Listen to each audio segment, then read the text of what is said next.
دستورنا القرآن وديننا الإسلام أركانه جليلة دعائم الفضيلة وَلَقَدْ يَسَّرْنَا الْقُرْآنَ لِلذِّكْرِ فَهَلْ مِن مُدَّكِرٍ، اور بے شک ہم نے آسان کیا قرآن نصیحت کو، پھر ہے کوئی نصیحت پکڑنے والا؟ Our guide is the Quran, our religion is Islam. 5 noble pillars upholding what is virtuous. To make the testimony is the base of the faith, and the fast and the prayer, the pilgrimage and charity. سورۃ الکافرون ہے۔ قل کا مطلب ہے اعلان کر دیجئے، اے کافرو اعلان کر دیجئے۔ اچھا، یہ لوگ آئے قریش کے لیڈر، انہوں نے کہا ایسا کرتے ہیں، ہم آپ کچھ مکمکا کر لیتے ہیں، کچھ دین لین کرتے ہیں، بھاؤ تاؤ کر لیتے ہیں، ایسا کرتے ہیں 1 سال آپ بتوں کی عبادت کیجئے اور 1 سال ہم جو ہے اللہ کی عبادت کریں گے۔ 1 سال اللہ کی عبادت ہوگی، 1 سال بتوں کی ہوگی۔ تو یہ پیشکش کی گئی۔ تو یہاں بتایا گیا عقیدے میں کمپرومائز نہیں ہو سکتا۔ اچھا، میں ایک بات آپ کو سمجھانا چاہتا ہوں، سن لیجئے۔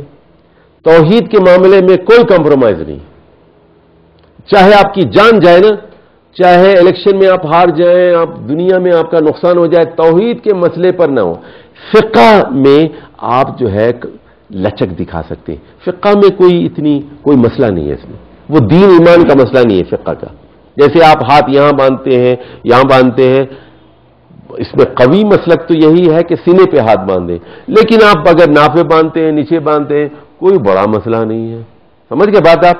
فقہ میں لچک ہے۔ جیسے ابھی ایک صاحب پوچھ رہے تھے کہ قصر کتنے میل کے بعد ہے، تو میں نے جواب یہ دیا، مسافر جو ہے آدھی نماز کب پڑھے گا؟ میں نے جواب دیا کہ قرآن میں اس کا ذکر نہیں ہے، فاصلہ نہیں بتایا گیا، کسی صحیح حدیث میں نبی کریم صلی اللہ علیہ وسلم نے فاصلہ نہیں بتایا۔ تو حضرت علی جو ہیں شہر سے 2-3 میل باہر نکلتے ہی قصر کرتے تھے، وہ نماز آدھی پڑھنا شروع کر دیتے، اور بعض صحابہ 3 میل کے بعد پڑھتے تھے، بعض صحابہ جو ہے 6 میل کے بعد، بعض 9 میل کے بعد، بعض 18 میل کے بعد قصر کرتے تھے۔ حضرت عبداللہ بن عمر 48 میل 75 کلومیٹر کے بعد قصر کیا کرتے تھے۔ تو آپ کی آزادی، آپ کی مرضی ہے، آپ کی مرضی ہے، کوئی اس میں کوئی لڑائی جھگڑے کی بات نہیں ہے۔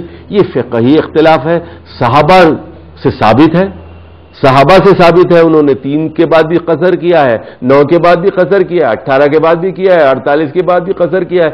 لڑائی جھگڑے کی کیا بات ہے یار؟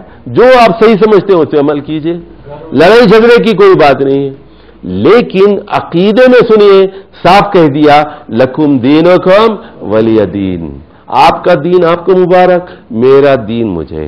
چادر چڑھانی ہو آپ چڑھائیں، اللہ کی قسم گولی کھاؤں گا لیکن چادر نہیں چڑھاؤں گا، دھوکے نہیں پیوں گا شہباز شریف کی طرح۔ شہباز شریف کو میں نے خود دیکھا، داتا دربار کو گلاب کے عرق سے دھوتے ہوئے دیکھا میں نے ٹیلی ویژن کے اوپر۔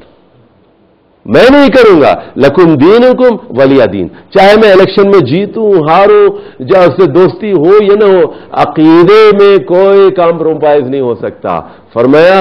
تو یہاں دیکھیے، توحید کا انکار کرنے والوں، میں تمہارے خداؤں کی عبادت نہیں کر سکتا۔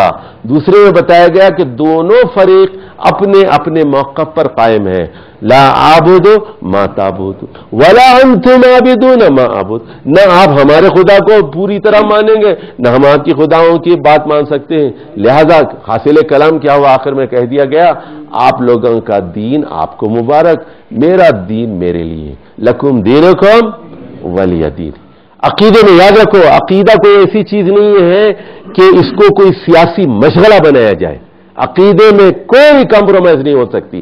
ہاں، فقہ میں کوئی مسئلہ نہیں، حنفی، شافعی، مالکی، حنبلی، اوزاعی، لیث کا مذہب کو جو چاہے کرنا قوی، لیکن اس میں بھی قوی دلائل کی پیروی کرنا زیادہ بہتر۔